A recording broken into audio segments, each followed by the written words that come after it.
Joining us now, Kareem Sajjadpour, Senior Fellow at the Carnegie Endowment for International Peace. Kareem, thanks for joining us. That was a little bit from your New York Times op-ed today. I want to talk about the Iranian people, but I first have a question about the Ayatollah himself. It has been many hours, many days now, since the attack on the nuclear facilities by the United States. We have not seen him, and we have not heard from him. It's a very important point, Katie. We frankly do not know if he's still in control and he's still calling the shots. The last we heard from him, he was in an underground bunker. Many of his most important military commanders have been assassinated in the last week. He doesn't control his own airspace.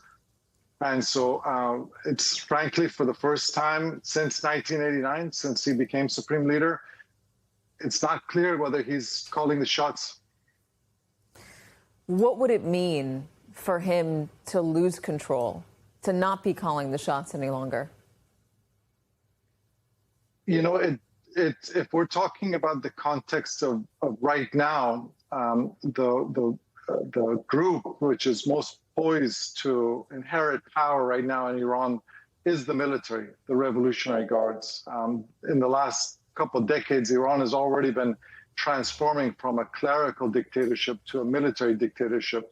And in some ways, the external insecurity has just accelerated that path. But, you know, he's someone that it's been reported is now fearing for his life. You know, President Trump even made a public threat against him. And it's not quite clear when he is going to emerge from that bunker. And even when he does, he is 86 years old, and he's fighting the greatest superpower in the world, the United States, and he's fighting the greatest military power in the Middle East, which is Israel. Not something, you know, you want to be doing at age 86. There are questions about why now for the Israelis and for the Americans. Why get involved now? Iran is painting itself as the victim here, victim of aggression.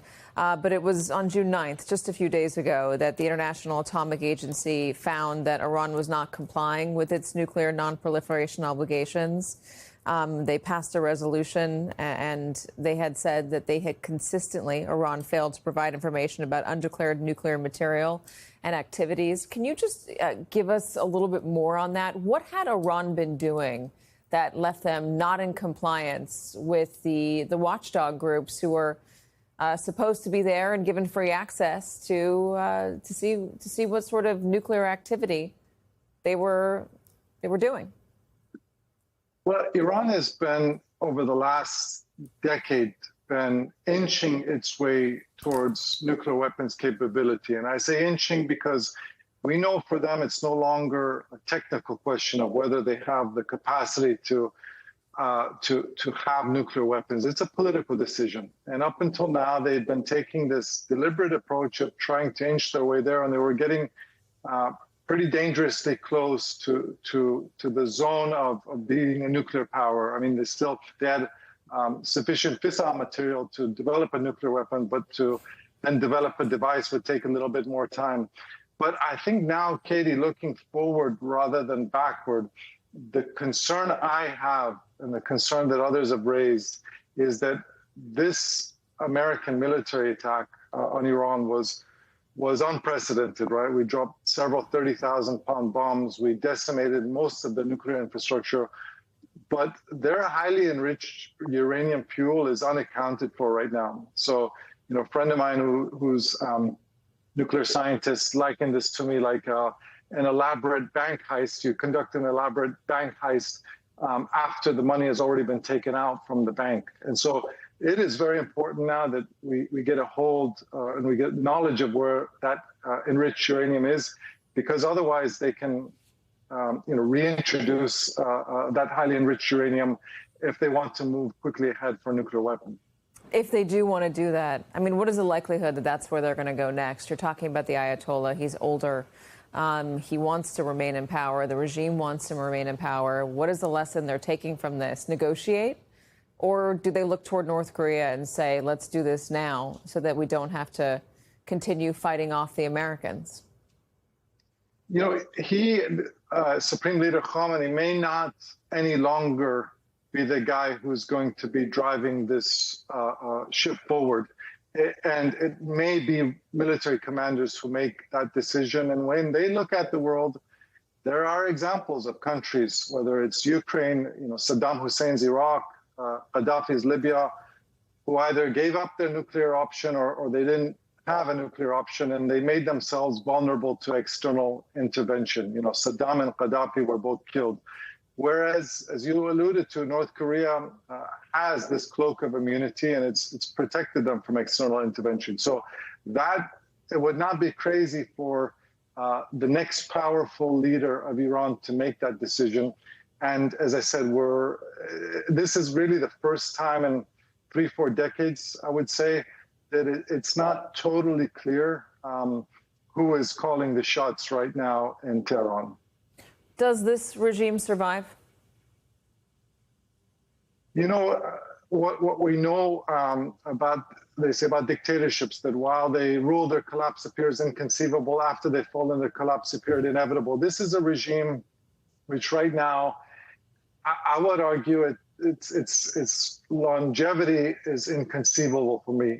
It resembles a late stage Soviet Union. I described it in that piece as a zombie regime. It's ideologically dead, but still standing. But it's not clear whether it implodes or whether it evolves into Islamic Republic 2.0, a regime which, as I said, perhaps it's more overtly read by military folks. Perhaps it tries to prioritize the national interest before revolutionary ideology, like the Chinese did in the 1970s. But I would say in its current form, a sclerotic regime, which it constantly puts its revolutionary ideology, death to America, death to Israel, before the national interests of the Iranian people. I don't think this kind of regime is long for this world. How does the population see this moment 6 months, a year, 2 years from now? It's a very good question, because historically what we've seen is that, especially if you're an early stage authoritarian government, early stage revolutionary government, external intervention, external military attacks can actually give you a huge boost and entrench you.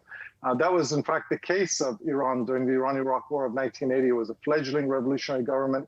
Saddam Hussein invaded, and it allowed Ayatollah Khomeini to consolidate power. But what we've seen from history is that these late-stage authoritarian regimes, these late-stage dictatorships, when they are humiliated militarily, it oftentimes tends to accelerate their demise. And so I think you asked the right question, because right now the Iranian people are worried about their security and safety. They're not thinking about politics. But when the dust settles, 3 months, 6, 9 months from now, they're going to go back to their daily lives of, this regime, which is a repressive police state. It's socially repressive, and it's consistently failed the people economically. And so, big question, as I alluded to in the article, is this is going to require unity on the part of Iranian society. In my view, this is a regime which has perhaps at most 20% popular support, but at the moment they remain armed, organized, and willing to kill en masse. And even though 80% of society may be opposed to them, it's a society which at the moment is unorganized, it's leaderless. And to their credit, I say this to their credit, they're not wanting to die en masse. This is a secular, largely secular population in Iran. They don't believe in martyrdom. They want to separate mosque and state, not join mosque and state. An armed and dangerous regime. Karim Sadjadpour, thank you very much for joining us. Thank you.